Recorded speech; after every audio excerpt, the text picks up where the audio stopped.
Ma'am વડોદરામાં પાલિકા તંત્ર એક્શનમાં છે, સૌ કોઈને પાણી પહોંચાડવા માટે સક્ષમ છે, તેમ છતાં પણ કોંગ્રેસના કોર્પોરેટર ટેન્કર લઈને ટ્રેક્ટર જાતે ચલાવીને વિસ્તારમાં પાણી આપવા જાય છે.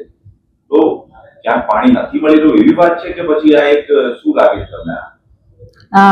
વડોદરા શહેરની અંદર અને ખાસ કરીને અત્યારે એકદમ સમર છે આપણો, ફૂલ તડકાની સિઝનના ઉનાળાની પીક પોઈન્ટ ઉપર જ્યારે આપણે સૌ જઈ રહ્યા છીએ ત્યારે હર હંમેશ આપણે એ પણ શીખેલા છે કે વરસાદ આવવાની તૈયારી હોય, તળાવનું પાણીનું આપણું ઇનકમિંગ મતલબ કે જ્યાંથી આપણા સોર્સિસ આપણને મળી રહ્યા છે ત્યાં થોડી ઘટ હોય, વપરાશ અત્યારે ખૂબ વધારે હોય, આપણી લાઈફસ્ટાઈલ પણ એવી રીતના બને કે જેનાથી પાણીનો વપરાશ પણ આપણો વધે છે.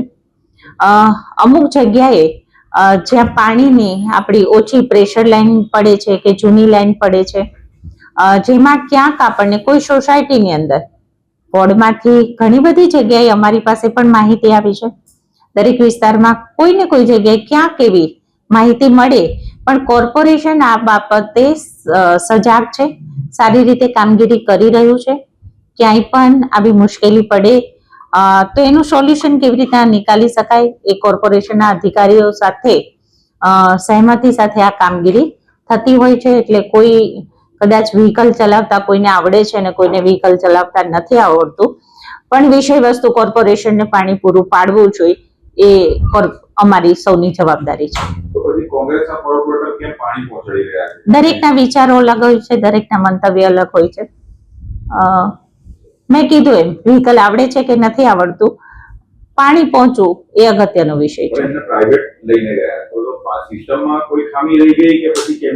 દરેકના વિચારો અલગ હોય છે, કેવી રીતના પાણી પહોંચાડ્યું છે. બાકી કોર્પોરેશન પોતાના અથાગ પ્રયત્ન દરેક અધિકારી કરી રહ્યા છે, દરેક વોર્ડના કાઉન્સિલર કરી રહ્યા છે. નાની મોટી જ્યાં સમસ્યા આવી હોય તો દરેક કોર્પોરેટરો સજાગતા સાથે કરે છે, પણ કદાચ કોઈને મીડિયા થ્રુ પણ આવ્યા હોય. આ એવું લાગે છે કે ખાલી પોલિટિકલ સ્ટન્ટ હોઈ શકે કે પછી દરેકના વિચારો અલગ. ભાઈ પ્લીઝ, આના બાબતે કોર્પોરેશન આના માટે ગંભીરતાથી ચર્ચા કરી રહ્યું છે. પાણીના આવકના સાધન સાથે જાવક ખૂબ હોવાથી જ્યાં પણ પ્રશ્ન છે એના માટે અધિકારી અને દરેક કાઉન્સિલરો સજાગતાથી ખૂબ કામગીરી કરી રહ્યું છે. મેમ, વિસ્તારમાં જે રીતે વોર્ડ નંબર 14માં પાણીની સમસ્યા હતી, આપ જાતે ટ્રેક્ટર લઈને પોતાના સ્વ ખર્ચે જવું પડ્યું, કેમ આવું, શું કારણ હતું આવું? આખા વડોદરાવાસીઓને ખબર છે કે આજથી અગાઉ દિવસ પહેલા કેટલા ઘણા સમયથી વડોદરા વિસ્તાર તરસ્યું છે. વારું વડોદરા તરસ્યું કેમ, આનું મંથન મારા મનમાં હેરાન કરી રહ્યું છે, પરેશાન કર્યું છે. એ ગત સમયમાં હું સૌપ્રથમ તો પહેલાં આજવા પહોંચી. આજવા જઈને ત્યાંના જે પણ અધિકારી હતા એ ગત સમયે એમને અમુક સવાલોની બોછાર કરી અને સામે જવાબ પણ મને મળ્યો કે જે લાઈનો છે જૂની છે, મશીનો અમારી ભલે નવી છે પણ લાઈનો કાટ ખાઈ રહી છે. અને મને એક શબ્દમાં કહેવા જાય ને તો હું એવું સમજીશ કે એ જગ્યા કેમિકલનો ગોડાઉન લાગી રહી હતી મને. તો ક્લોરીનનું આવું પાણી આપણે વારે ઘડીએ પીશું તો શું એ આપણા માટે હાનિકારક નથી?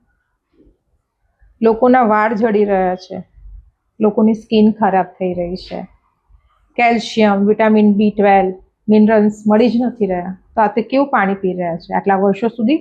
અને આ જે ગત સમયે જે ઉનાળાનું એકદમ ગ્રીષ્મ કહેવાય, જે પાણી સુકાઈ જાય એ ટાઈમે પાણી ન મળે તો આ દીપા શ્રીવાસ્તવને ટ્રેક્ટર ચલાવીને ઘેર ઘેર પાણી પૂરી પાડવાની ફરજ બને છે અને મેં પૂરી પાડી છે.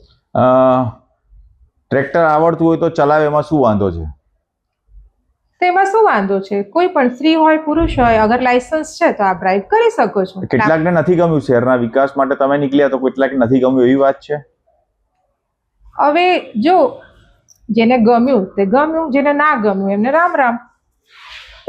બેન, તમે જાતે જ ડ્રાઈવ કરીને ટ્રેક્ટર કેમ લઈ જવું પડ્યું? તમે પાલિકાને જાણ ના કરી કે ભાઈ તમે આવી જાઓ તો પછી તમે મને જાણ કરી દો તો હું લઈને ના નીકળું? તમારે તમારા સ્વ ખર્ચે કેમ નીકળવું પડ્યું તમારે?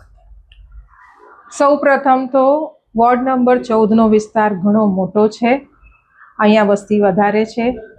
આખા વડોદરામાં વોર્ડ નંબર 14માં સૌથી વધારે લોકો છે. હવે આવી ગરમીમાં એક દિવસ નહીં 15 દિવસ સુધી લોકોને પ્રોપર પીવાનું પાણી ન મળતું હોય એ ગત સમયે આ દીપા શ્રીવાસ્તવને નીકળવું પડે અને જોડે જોડે પક્ષપાત કર્યા વગર એક વ્યક્તિ જે પ્રતિનિધિ જીત્યા છે એ પણ આ વસ્તુમાં સામેલ થઈ જાય અને લોકોને ઘેર ઘેર પાણી પૂરું પાડે એ આપણા માધ્યમ દ્વારા હું કહેવા માંગુ છું. મારો એક પ્રશ્ન છે, હું તો હમણાં 1 મંથ પહેલા જીતેલી છું, પણ આટલા વર્ષો સુધી રાજ કોનું હતું? પાણી કેમ આ જ ટાઈમે દર વખતે નથી પહોંચતું? કરોડોના કોન્ટ્રાક્ટ પાણી પુરવઠાના નામે પાસ થાય છે, પણ એ ખરેખર કામ કરે છે?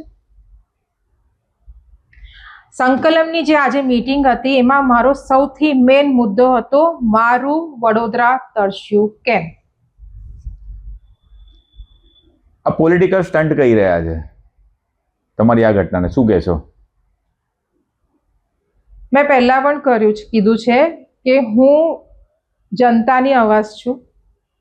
મેં જ્યાં જાઉં છું એ લોકોને એક જ વાત કહું છું કે આ 5 વર્ષમાં હું તમારી ને તમે મારા. હવે બાકી જેને જે સમજવું હોય સમજે. હું જનતા માટે છું અને આ 5 વર્ષ મારા જનતાના છે. જેને જે સમજવું હોય સમજે. હું કામ કરવા બેઠી છું અને કામ કરીશ. વધુ સમાચાર જોવા માટે અમારી YouTube ચેનલને સબસ્ક્રાઇબ કરો અને જોડાયેલા રહો Facebook, Instagram અને Twitter પર.